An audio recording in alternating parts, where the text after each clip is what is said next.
द्वादश वर्षों तक जो है भगवान का चिंतन किया, भागवत जी का चिंतन किया।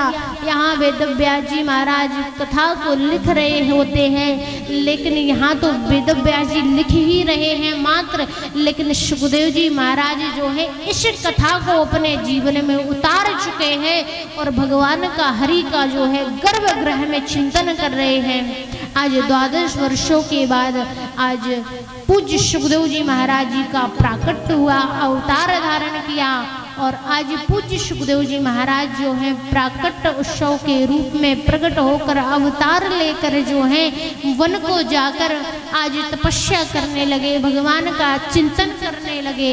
बोले कृष्ण कन्हैया लाल की, राधा रानी सरकार की जय।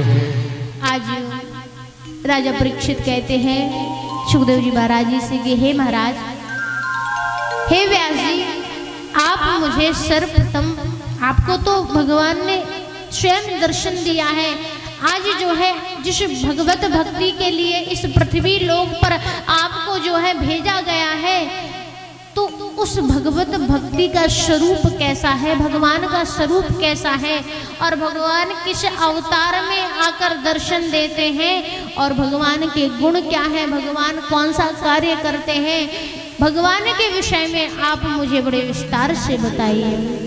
पूज्य सुखदेव जी महाराज राजा परीक्षित को कहते हैं, हे महाराज, आपको मैं भगवान के 24 अवतारों का सुंदर भाव प्रकट करता हूँ कि भगवान ने अभी तक जो है 23 अवतार ले लिए हैं। भगवान ने क्या है 23 अवतार ले लिए हैं कि जब सृष्टि की रचना हुई और आज जो है वेद जाकर भगवान को जागृत कराते हैं, भगवान को क्या है जगाते हैं कि प्रभु उठिए, समय आ चुका है कि अब सृष्टि की रचना हो। तो जब भगवान ने सृष्टि की रचना करना प्रारंभ किया तो उस समय भगवान ने जो है अभी तक के समय में 23 अवतार ले लिए हैं। पहले अवतार में जो है शनकादियों के रूप में भगवान ने अवतार लिया, सनक, सनंदन, सनातन और सनत कुमार, ये 4 शनकादि हुए जो जन्म लेकर के ही अवतार लेकर के ही वन में भगवान के चिंतन को चले गए। दूसरे अवतार में भगवान 12 प्रकट हुए जो अर्थात में डूबी पृथ्वी को अपनी डाढ़ों पर लेकर के आए हुए थे और पृथ्वी की स्थापना की थी। तीसरे अवतार में नारद जी हुए जो सबको नारायण नाम की भक्ति का ज्ञान बांटने में माहिर हुए। चौथे अवतार में जो है नर नारायण प्रकट हुए और नर नारायण की मूर्ति को जो है आज विश्व में जो है पूजा जाता है। इसके बाद में जो है 5वें अवतार में कपिल देव जी हुए जो अमृत के घट बनाने में माहिर हुए। इसके उपरांत भगवान ने दत्तात्रेय अवतार लिया मां अंसुया के जो है आश्रम में आकर। उसके उपरांत जो है भगवान ने यज्ञ अवतार लिया। फिर उसके उपरांत जो है भगवान ऋषभ अवतार लिया जिन्होंने जैन धर्म की स्थापना की। और इसके बाद जो है भगवान ने आदि राज पृथु का अवतार लिया। इसके भगवान ने मत्स्य मछली का अवतार लिया और इसके बाद जो है भगवान ने कच्छप अवतार लिया।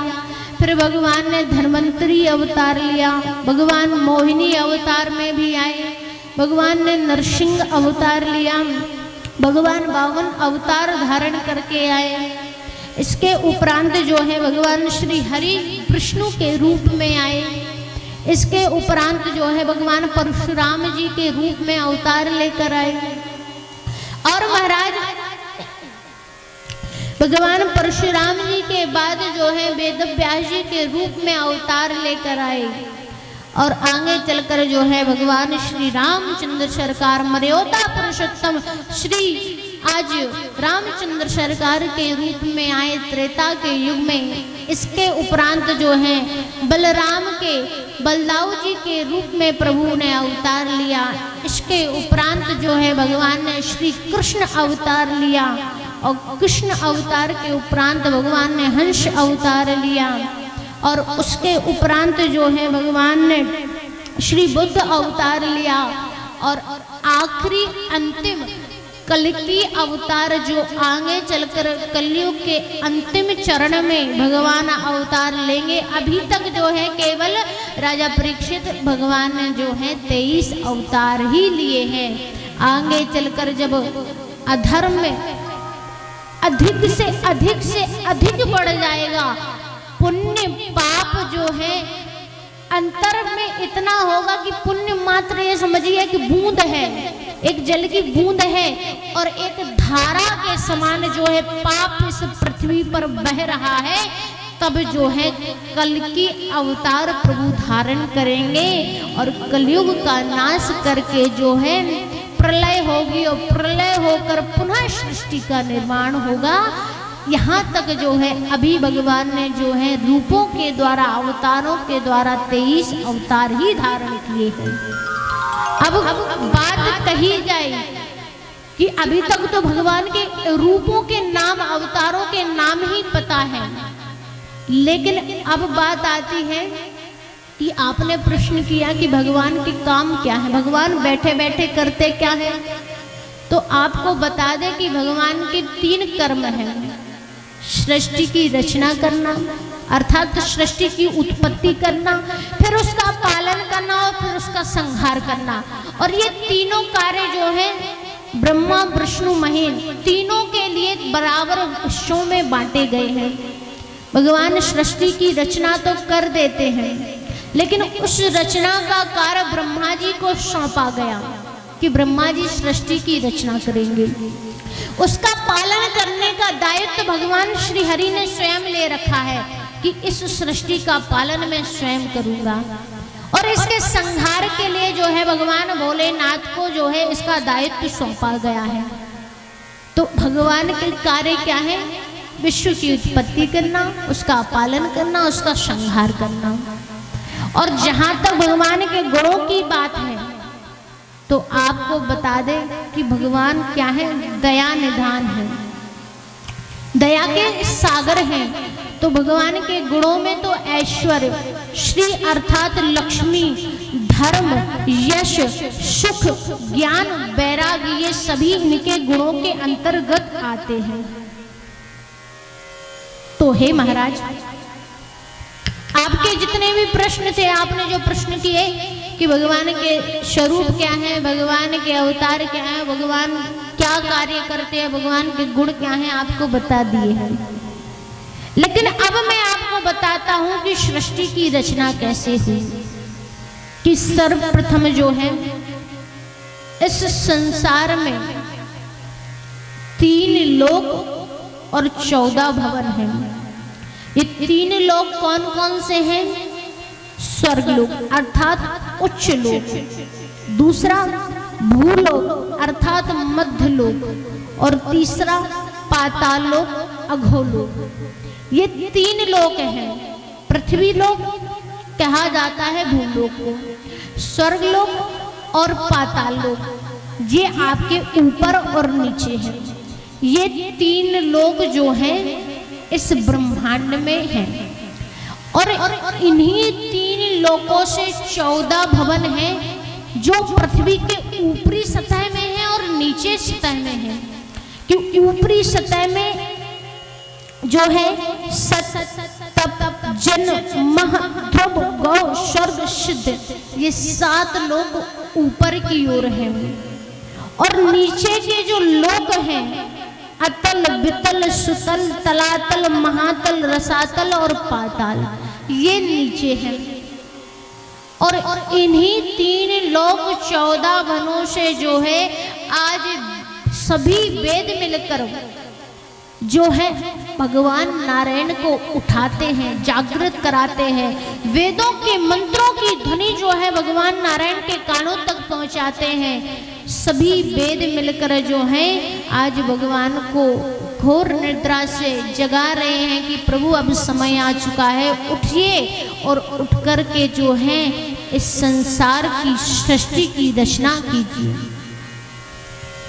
वेद जो है युग वेद यजुर्वेद सामवेद आज भगवान को उठा रहे हैं। उठा करके जब भगवान के नेत्र खुलते हैं तो भगवान देखते हैं कि इस पूरे ब्रह्मांड में उनके अलावा कोई है ही नहीं।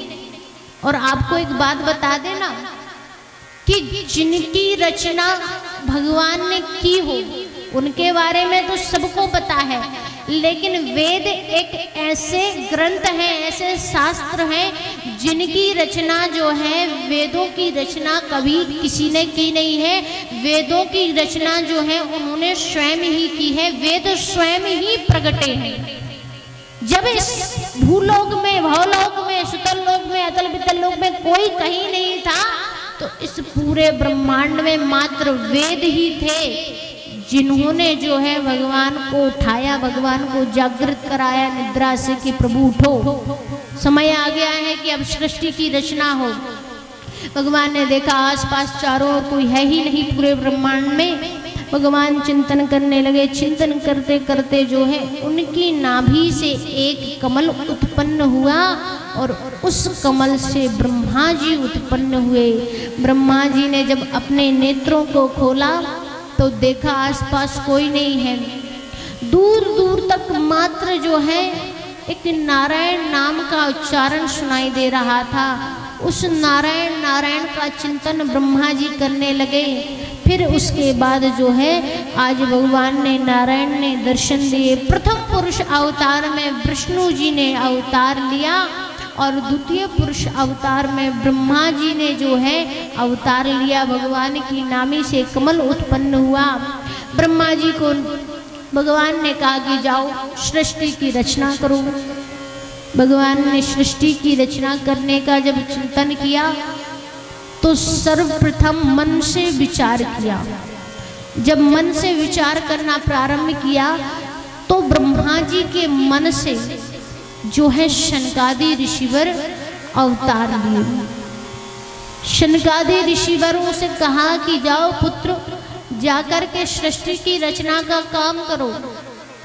बोले हम काहे की सृष्टि की रचना करें? अरे हमारा जन्म तो भगवत भक्ति के लिए हुआ है। हम तो भगवान का जप तप पाठ पूजा करने के लिए आए हैं। हम कोई सृष्टि की रचना थोड़ी करेंगे। और शनकादि ऋषिवर पिता से इतना कहकर चले जाते हैं। अब ब्रह्मा जी को क्रोध आने लगा। जब क्रोध आया तो रौद्र अवतार में भगवान भोलेनाथ प्रकट हुए। भगवान भोलेनाथ जी से कहा कि जाओ पुत्र सृष्टि की रचना करो। भगवान भोलेनाथ से जब कहा गया, पिता की आज्ञा का पालन करते हुए, लेकिन भोले बाबा का कोई मन नहीं था कि वो सृष्टि की रचना में हाथ बटाएं। लेकिन फिर भी पिता ने आज्ञा दी है तो मानना तो पड़ेगा ना। तो भगवान भोलेनाथ जाकर सृष्टि की रचना करने लगे। तो यहाँ ब्रह्मा जी ने विचार किया, जाकर देखा जाए पुत्र ने कैसा काम किया है, कैसा काम चल रहा है, सब कुछ ठीक ठाक चल रहा है कि नहीं। तो ब्रह्मा जी ने जब आकर देखा तो यहाँ भोले बाबा ने जो है भूत प्रेतों की रचना की।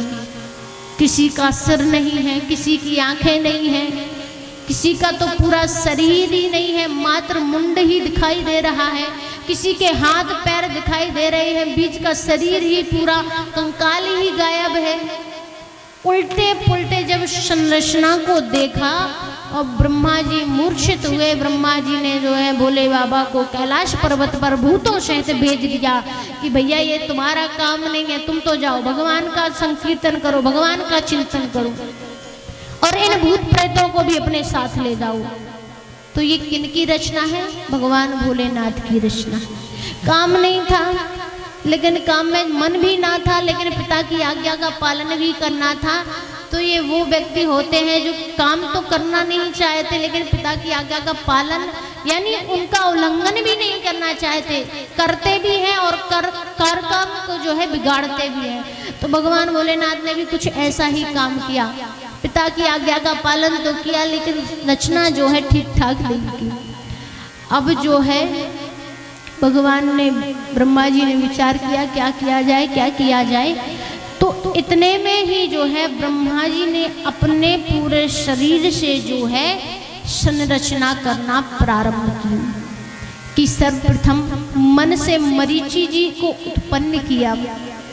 मन से मरीचि हुए, अत्रि आंखों से, अंगिरा मुख से, पुलस्य जो है कानों से, पुलह नाभि से, क्रतु हाथ से, भृगु चमड़े से, वशिष्ठ प्राणों से, दक्ष अंगूठे से, नारद ब्रह्मा की गोद से, दाहिने स्तंभ से धर्म, पीठ से अधर्म, हृदय से लोभ, भौं से क्रोध, नीचे के अंगूठे से लोभ, मुख से वाणी, गुर्दे से समुद्र और गुर्दाग्राय से शम और छाया से करदम्ब जी को जो है आज उन्होंने उत्पन्न किया। आज जो है उन्होंने सबको अपने शरीर से प्रकट किया और जो है एक पुरुषार्थ शरीर को धारण करके जो अर्थ धर्म कर्म मोक्ष सभी से बंधा होता है और उन्होंने कामाशक्त शरीर धारण करके जो है मनु और शतरूपा को प्रकट किया और कहा कि जाओ जाकर संतान की उत्पत्ति करो।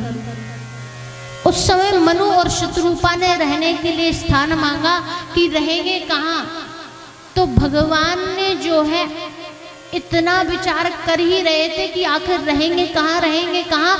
इतने में ब्रह्मा जी को छींक आई और उनके नासा छिद्र से जो है 12 भगवान प्रकट हुए। उनको आज्ञा दी कि जाओ अर्थात में डूबी रसातल में डूबी पृथ्वी को लेकर आओ और पृथ्वी को स्थापित करो। 12 भगवान जो है एक अंगूठे के समान देखते देखते एक विशाल हाथी काय के जो है शरीर को धारण करके आज रसातल में डूबी पृथ्वी को लेने पहुंचते हैं। पृथ्वी को अपने विशाल डाढ़ों पर लेकर जो है आज पृथ्वी को लेकर जब आने लगे तो उस समय जो है हिरण्यराक्ष आया और हिरण्यराक्ष ने रोका। तो हिरण्यराक्ष के रोकने पर भगवान ने 12 अवतार धारण करके जो है आज हिरण्यराक्ष का वध किया और पृथ्वी को ले जाकर जो है जल के ऊपरी भाग में स्थापित किया। पृथ्वी की स्थापना हुई और मनुष्य रूपा ने जो है आज संतान की उत्पत्ति करने का कार्य करना प्रारंभ कर दिया। रचा है सृष्टि को जिस प्रभु ने वही ये सृष्टि चला रहा है। रचा है सृष्टि को जिस प्रभु ने वही ये सृष्टि चला रहा है। रचा है सृष्टि को जिस प्रभु ने वही ये सृष्टि चला रहा है। जो पेड़ हमने लगाए पहले, जो पेड़ हमने लगाए पहले, उसी का फल हम अब पा रहे। रचा है सृष्टि को जिस प्रभु ने वही सृष्टि चला रहे। रचा है सृष्टि को जिस प्रभु ने वही सृष्टि चला रहे।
चाहे सृष्टि कुछ वही सृष्टि चलाए, चाहे सृष्टि कुछ वही सृष्टि चलाए।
राधा रमण लाल की।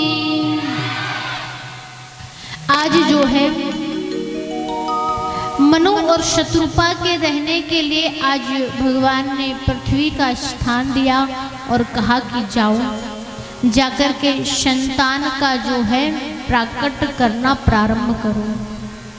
लेकिन यहाँ पर राजा परीक्षित के मन में बात आई कि जब भगवान पृथ्वी को लेने गए तो ये हिरण्यकश्यप ने आकर पृथ्वी को ले जाने से क्यों रोका, और आखिर जो है भगवान ने इसे क्यों मारा। ये भगवान के द्वारा मारा गया, लेकिन मरने के पश्चात जो है इसके लिए विमान आया और विमान में बैठ कर के ये भगवान के स्वधाम को गया। आखिर ये कौन है? तो राजा परीक्षित सुखदेव जी महाराज से पूछते हैं, प्रश्न करते हैं कि महाराज ये हिरण्यकश्यप और एक राक्षस होकर आया, आकर के भगवान से युद्ध किया, युद्ध करके मारा गया, मार करके जो है इसके लिए विमान आया। आखिर ये है कौन? हिरण्यराक्ष की इस व्याख्यान को सुनकर पूज्य सुखदेव जी महाराज कहते हैं कि मैं आपको इसकी कथा का भी बड़े विस्तार से सार बताता हूँ कि आखिर ये हिरण्यराक्ष था कौन और ये भगवान को युद्ध करने के लिए क्यों ललकारा गया, आखिर भगवान के द्वारा क्यों मारा गया, इसका उद्धार क्यों था और क्या ये पूर्व जन्म में था कौन, इसने कैसे कैसे कर्म किए थे। आखिर में भली बातें तुमको सब कुछ बताता हूँ कि आपको बता दे कि श्रीमद् भागवत महापुराण के अनुसार जो है कश्यप की 13 पत्नियां थी, लेकिन मत्स्य पुराण के अनुसार जो है उनकी 9 पत्नियां थी, जिनमें से अदिति, दिति, तनु, कृष्णा, अनिष्ठा, सुरसा, इला, मुनि, क्रोधा, नमा, सुरभि, सुरसा, निमि, बिंता, कद्रु, पतंगी और यक्ष्मी इत्यादि ये 13 पत्नियां जो थी, इन्हीं के द्वारा कहा जाता है एक परंपरा के अनुसार कि देवता, दानव, दैत्य, वैद्य, यज्ञ, गंधर्व, किन्नर इन सभी का और नागों का जो है उत्पत्ति का कारण कश्यप जी के द्वारा हुआ। लेकिन आपको बता दें कि दिति जो थी उनकी कोई संतान नहीं थी। संध्या की बेला थी, सभी पत्नियों